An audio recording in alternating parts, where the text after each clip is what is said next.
merchandisers and all those things, inspired by people like Liber8 and all the different movements out there and how we can create awareness. The second is safety is my right. The third is my body belongs to me. And the fourth is I can get help. So we expand with each of those motivations. This can be used with men in communities.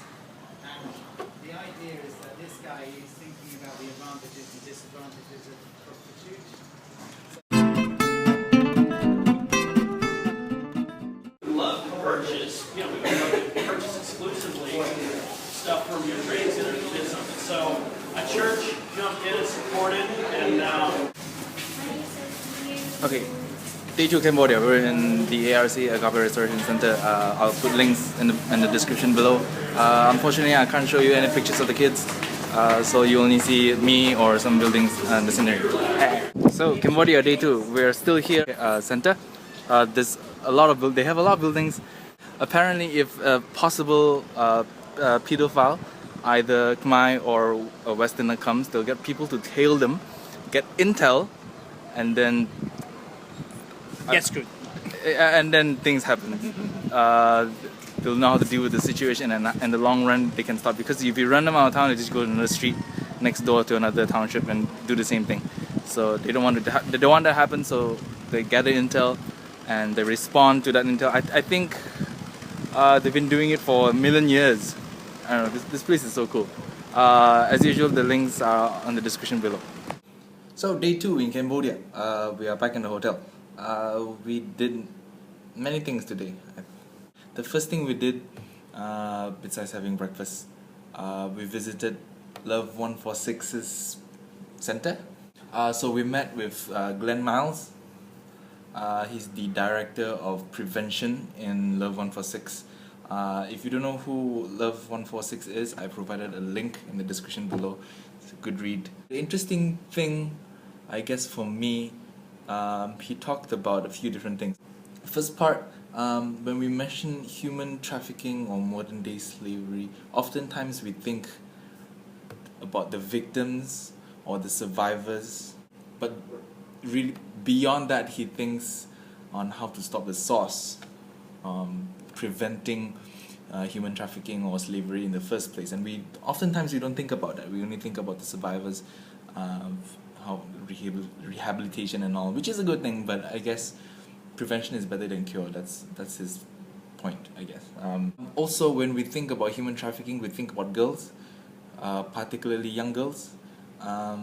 There's more to that. There's more to girls in particular in human trafficking, survivors or victims, regardless. He challenged us as a team to think about beyond small girls. We think about young boys as well, transgender. How about men who are older, who are bonded in labor? Also, he challenges to think about the demand. This is something that I guess no one has thought of. These things exist because there's a demand for it, and beyond the demand, how do we respond to that demand? Not by focusing on the short term. For example, if we were just to rehabilitate girls, that doesn't solve the problem because they're just going to keep coming. So instead, in the long run, we would think about how to cut or even stop demand of atrocities. He asked us a question: how are we going to stop modern day slavery? We were silent. So he stressed out 2 points that I could remember.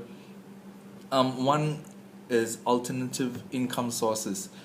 This came as a surprise to me, because why would this be the first thing that you would talk about? Especially here in Cambodia,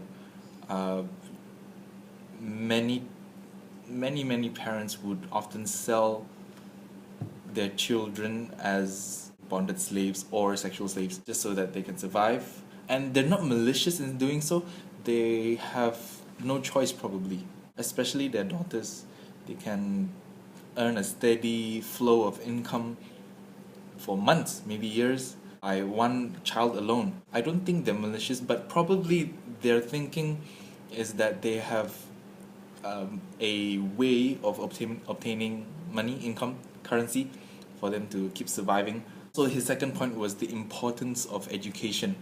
I want to say this carefully because I'm not saying that educated people don't get trafficked, but educated people are more aware about human trafficking. Also, in this broad field of education, Love 146 has many victories, such as setting up hostels, dorms, places that students can stay. For example, if they stay in this place, for example, Phnom Penh, or they stay out of Phnom Penh, and they go to school in a place that's far away, so they'll set up a dorm or a building that they rent out or buy, which has facilities for you to stay overnight or for the week, and then you go back for the weekend and all those. This kind of things enable the kids to attend school safely, instead of getting into trouble halfway through and all those. Because transportation, not many can afford or can't afford to waste that much time just to travel every day. Some live an hour or two outside of town. What is the best time to talk about human trafficking? Probably not human trafficking. Raising awareness about human trafficking. What is the best time of someone's life where you can talk about human trafficking and let them know about these kind of things? The younger the better. The other thing Love 146 does, I guess this is one of the coolest things that they do. They set up an ice cream parlor in the red light district. And right next to that ice cream parlor is a beauty shop, where girls who are working there can go, before they go to work at night, they can get their hair done, some makeup and whatever. It's so that they can establish relationship with the club owners, different clients, establish relationship with the girls who work there. And instead of doing something like bam and then you're gone, they can be there all the time, because the ice cream parlor opens at office on working hours, and so does the beauty shop. So they're there all the time. They can gather intel and build relationship and, I guess, respond to the situation of whatever that's going on over there. We visited Agape International Missions. Agape has been focusing on ending child sexual slavery. They're based outside of it's still Phnom Penh, but outside, out suburban, I guess. It's a well-known red light district for pedophiles. Most of the kids that they've taken under their care are aged between 14 to 24. They have a training center. When we were there, we saw rows of sewing machines. So they make clothes, bracelets, and all intend to sell. So that it's part of their rehabilitating program to integrate the victims back into society so they can have jobs and not go back to prostitution. They have a school which teaches many things. I saw a class with computers so they can learn the computer and type in English. There's different halls, different classrooms where they teach English, math.